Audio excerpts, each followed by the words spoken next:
In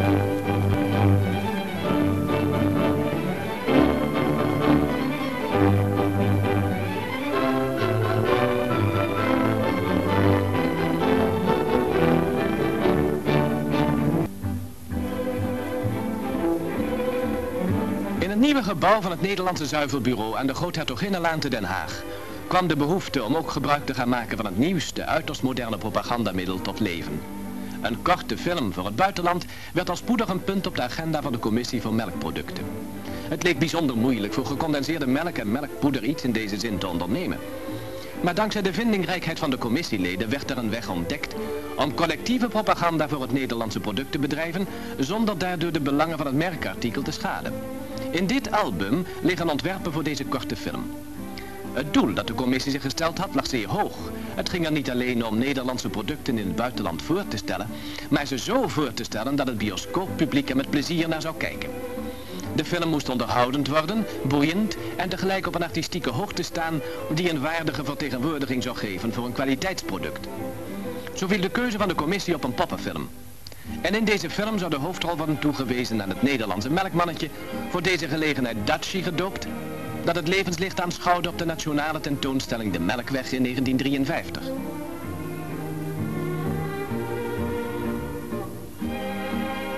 De song in de film bood een moeilijkheid op zichzelf. Hierin immers moest worden gezegd waardoor het Nederlandse product zich gunstig onderscheidt. De voorzitter van de commissie, waar is hij anders voorzitter voor, zoog in een helder ogenblik een sappige slotregel uit zijn duim.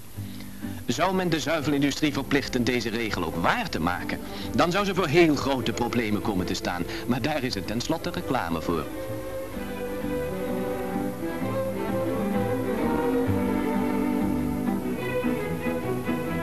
De commissie kreeg de goedkeuring van het bestuur op haar plannen en kon dus aan het werk gaan. Het werk? Dat betekende dat de serieuze zuivelmannen herhaaldelijk naar de lichtzinnige wereld van de film moesten afdalen.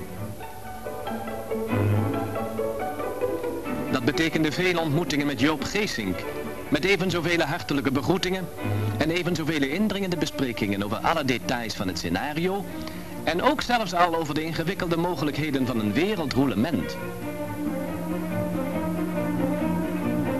Een wereldpubliek te bereiken is alleen mogelijk wanneer men zijn film eenvoudig en duidelijk maakt.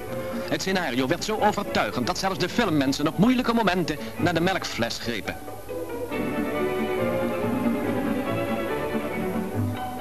Het maken van een poppenfilm is een zeer vermoeiende, maar zeker ook een gezellige bezigheid in een wereld in miniatuur die van de grond af moet worden opgebouwd. Zo ontstaat een zuivelbedrijf met zeer imposante, ultramoderne, maar ultra-onbruikbare machines, gelegen aan de Melkweg, in de onmiddellijke nabijheid van een schat van een planeet. Het is ook een slopend, soms zelfs een sluipend werk. Tienduizenden malen moeten de armpjes en beentjes en hoofdjes van de poppen worden verzet. De gelaatsuitdrukkingen wisselen met het inzetten van telkens andere mondjes. Hele stadspleinen moeten worden opgebouwd en nauwkeurig uitgelicht.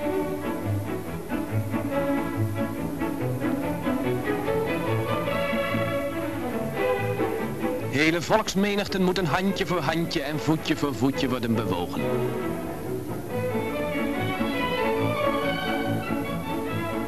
Maar het succes van al dit werk zal afhangen van de prestaties van de hoofdrolspeler, Datschi, als vertegenwoordiger van wereldvoedsel nummer 1 en van de Nederlandse melk in het bijzonder.